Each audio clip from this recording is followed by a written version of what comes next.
está enterrado sin su cabeza. Yo sé de una que hoy os va a contar una breve historia sobre Francisco de Goya. Francisco de Goya y Lucientes nació el 30 de marzo de 1746 en Fuendetodos, Zaragoza, pueblo de su familia materna. Braulio José Goya, dorador de profesión, de ascendencia vizcaína, y Gracia Lucientes, de familia campesina acomodada, residían en Zaragoza, donde contrajeron matrimonio en 1736. Francisco fue el cuarto de 6 hermanos.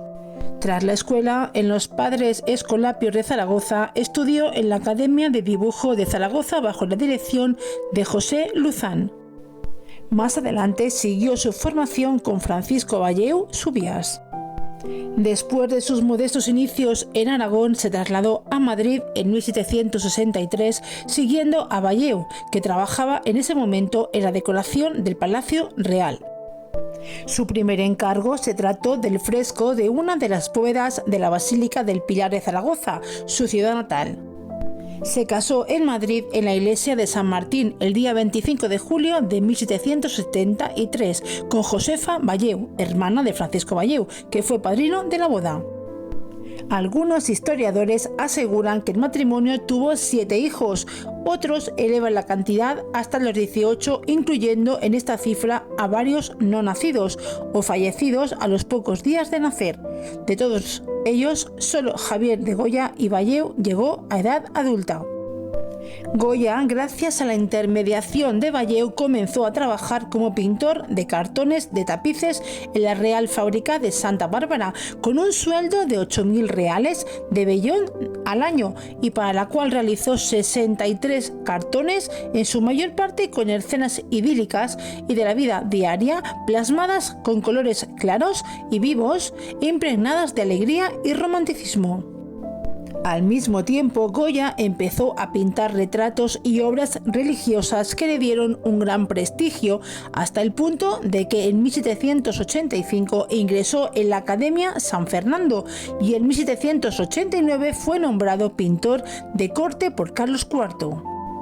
10 años después pintó para el soberano el famoso retrato La familia de Carlos IV, que se considera una de sus obras maestras. Es un retrato oficial, formal en apariencia, pero en el que el autor se permite cierta ironía al plasmar a los personajes con un realismo crítico.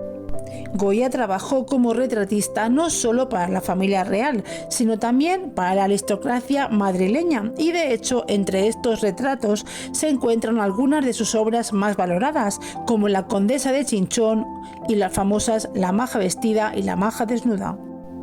Hacia 1800 el pintor concluyó una de sus grandes series de grabados, Los Caprichos, 82 aguafuertes, que constituyen una crítica feroz de la sociedad civil y religiosa de la época. En esos mismos años, Goya se ocupó de la decoración al fresco de la ermita de San Antonio de la Florida. En 1808, la invasión de España por las tropas napoleónicas colocó al artista en una situación delicada, ya que mantuvo su puesto de pintor de corte con José Bonaparte. Pese a todo, no se privó de plasmar los horrores de la guerra en obras como el 2 de mayo y los fusilamientos del 3 de mayo, que reflejan los dramáticos acontecimientos de aquellas fechas en Madrid. Además, en los 66 grabados de los desastres de la guerra dio testimonio de las atrocidades cometidas por los dos bandos y acentuó visualmente la crueldad de la guerra como protesta contra ella. Por haber trabajado para José Bonaparte, el artista cayó en desgracia tras la restauración de Fernando VII y en 1815 se retiró de la vía pública. En 1819 experimentó una recaída de la misteriosa enfermedad que en 1792 lo había dejado completamente sordo.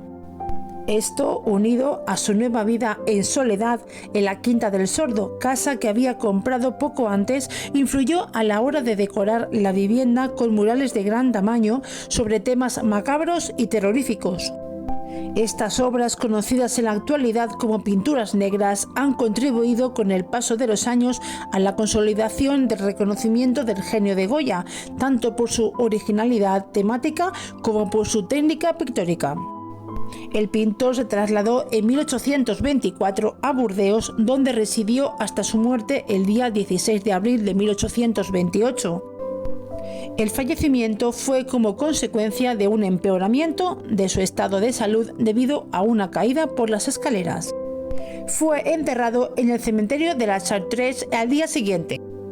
En 1889 fueron exhumados sus restos y trasladados a la cripta de la Colegiata de San Isidro en Madrid.